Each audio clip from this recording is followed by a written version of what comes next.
नारायणगाव जुन्नर रस्त्यालगत साकार नगरी सोसायटीजवळ रात्री 8:15 वाजता 16 वर्षीय तनिष नवनाथ परदेशी या तरुणावर बिबट्यानं हल्ला केला। रात्रीच्या अंधारात मोबाईलवर बोलत उभा असताना बिबट्याच्या नख्या पोटरीवर ओरखडल्यानं तो जखमी झाला।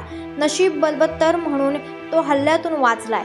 तनिषला नारायणगाव ग्रामीण रुग्णालयात दाखल करण्यात आलेलं असून त्याची प्रकृती स्थिर आहे। वन विभागाच्या टीमनं घटनास्थळी पाहणी केली। ड्रोनद्वारे वारुळवाडीतील मीनाक्षी कृपा वसतिगृह परिसरात 200 फूट अंतरावर 3 बिबट्या आढळले।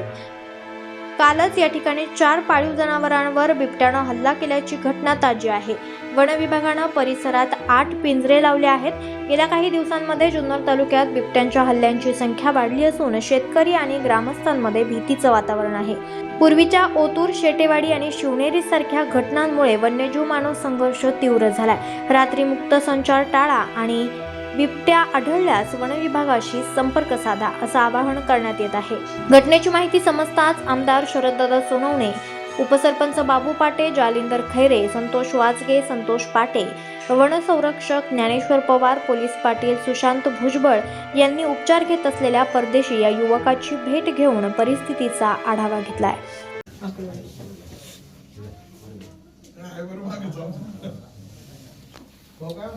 आपलं तिथं काय एकांत आहे का? एका बाजूला आपण कधी वाघ दिसते का तुम्हाला? काही तक्रार नाही केलं लावलेलं आहे का? बरं का पिंजरा लावलाय आपल्या समोरच, पण ते पिंजऱ्यात येतच नाही तर काय करायचं त्याला? आता त्याला 8 दिवस त्यांनी साहेबांनी केलं सहकार्य, पिंजरा वगैरे लावला, पण ते काय हा कोंबडा ठेवला होता त्याच्यामध्ये हुशार जाते येत नाही पिंजऱ्यामध्ये पकडलेला असेल। आणि फोन केल्यानंतर ते साहेब पण आले लगेच 5 मिनिटात। आणि मला शिवून दिलं इंजेक्शन दिलं कोण डॉक्टर? फॉरेस्टमध्ये पण आहे साहेब पवार साहेब नमस्ते त्याला शोधून घ्या आता।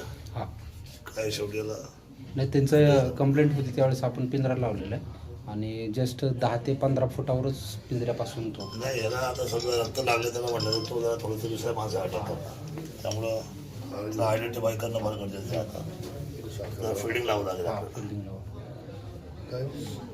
घाबरू नको।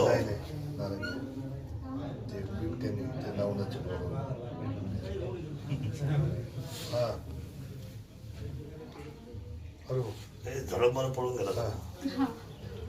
हा पळाला तिथून जोरात त्या गवतात लपला होता ना।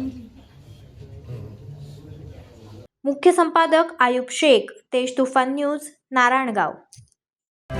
आपण पाहत आहात तेज तुफान न्यूज, न्यायिक व निर्भीड बातम्यांचे सर्वांचे आवडते नेटवर्क।